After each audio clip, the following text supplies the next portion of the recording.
दोस्तों नमस्कार, मैं हूं पप्पू और आप देख रहे हैं स्टडी पप्पू। आज लिए हमने हिंदी व्याकरण में कारक। कारक क्या होते हैं, कारक के कितने भेद होते हैं और कारक को हम कैसे पहचानेंगे कि कौन सा इसमें कारक है। चलिए हम इनको जान लेते हैं। सबसे पहले जानते हैं कारक की परिभाषा। कारक क्रिया के साथ जिसका सीधा संबंध हो उसे कारक कहते हैं। यानी क्रिया के साथ जिसका सीधा संबंध होता है उसे क्या कहते हैं, कारक कहते हैं। हिंदी में कारकों की संख्या 8 मानी गई है। अब पढ़ेंगे हम कारक एवं विभक्ति चिन्ह। तो चलिए इनको भी जान लेते हैं। कारक एवं विभक्ति चिन्ह क्या होते हैं। विभक्ति कारक का नाम, कारक चिन्ह। तो प्रथमा विभक्ति है जिसे हम कर्ता, कर्ता ने। जो द्वितीय विभक्ति है कर्म को। तृतीय विभक्ति है करण से। चतुर्थी विभक्ति संपदान को के लिए। पंचमी विभक्ति है अपादान से। षष्ठी विभक्ति है संबंध का, के, की, रा, रे, री। सप्तमी विभक्ति है अधिकरण में, पर। और संबोधन, संबोधन का कारक संबोधन, कारक चिन्ह हे, अजी, अहो, अरे इत्यादि। चलिए अब कारक का परिचय जान लेते हैं। सबसे पहले हम जानते हैं प्रथमा विभक्ति होती है जो कर्ता कारक, इसका चिन्ह होता है कर्ता ने।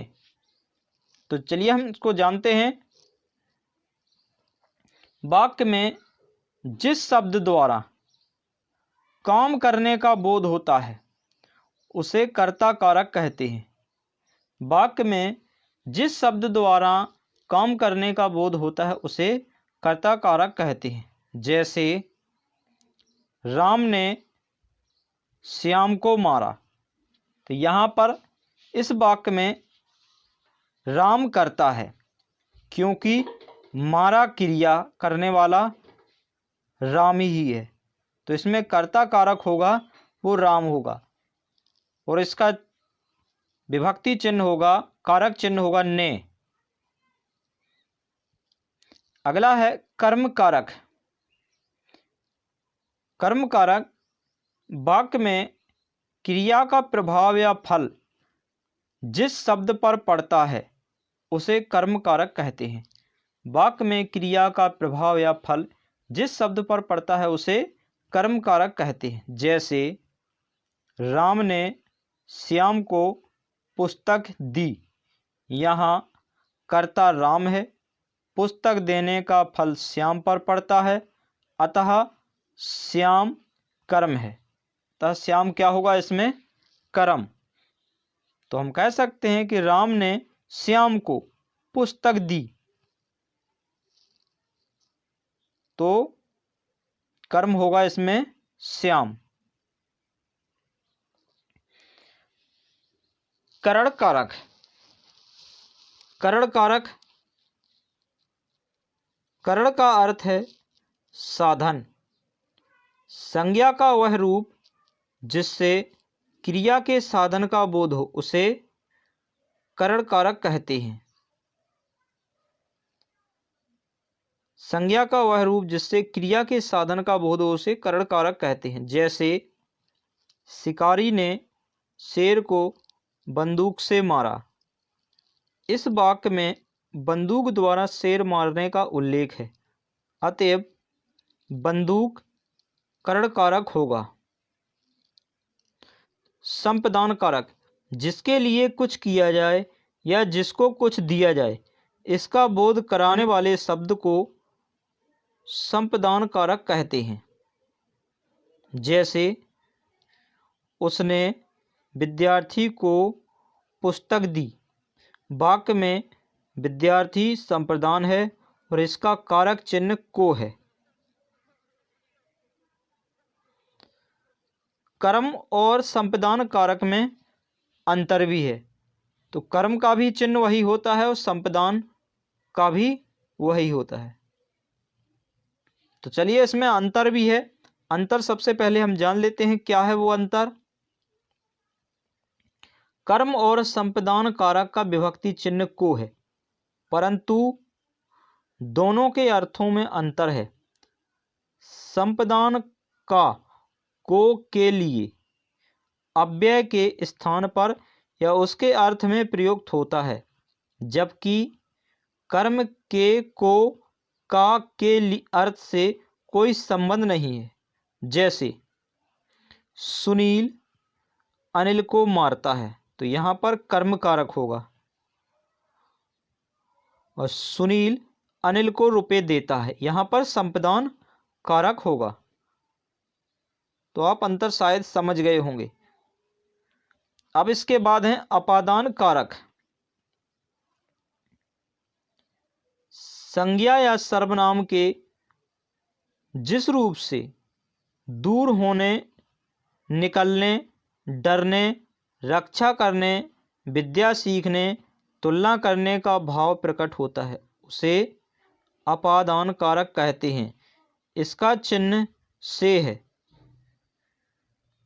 जैसे पेड़ से पत्ता गिरा, मैं भोपाल से आया, तो इसमें अपादान कारक होगा। अपादान का मतलब है अलग होना। अगला है करण अपादान कारक में अंतर। करण अपादान कारक में अंतर, तो इन दोनों में अंतर भी है, वो भी हम जान लेते हैं क्या अंतर है।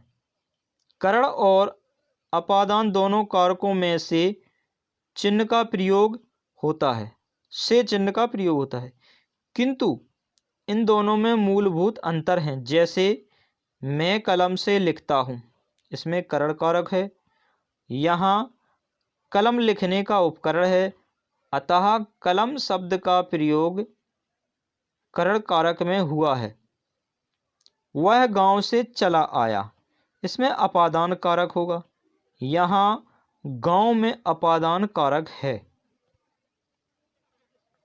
संबंध कारक। संज्ञा या सर्वनाम के जिस रूप से किसी अन्य शब्द के साथ संबंध या लगाव प्रतीत हो, उसे संबंध कारक कहते हैं। जैसे अनिल अजय का भाई है, नेताजी का लड़का बदमाश है, पुस्तक मेरी है। तो हम कह सकते हैं संज्ञा या सर्वनाम के जिस रूप से किसी अन्य शब्द के साथ संबंध या लगाव प्रतीत हो, उसे संबंध कारक कहते हैं। जैसे अनिल अजय का भाई है, तो यहाँ पर संबंध बताया गया है। अधिकरण कारक। संज्ञा या सर्वनाम के जिस रूप से क्रिया का आधार सूचित होता है, उसे अधिकरण कारक कहते हैं। कारण चिन्ह में पर हैं। जैसे उमेश लखनऊ में पढ़ता है, पुस्तक मेज पर है, गरीब और अमीर में बहुत अंतर है, तो यहाँ पर अधिकरण कारक होगा। इसके बाद है संबोधन कारक।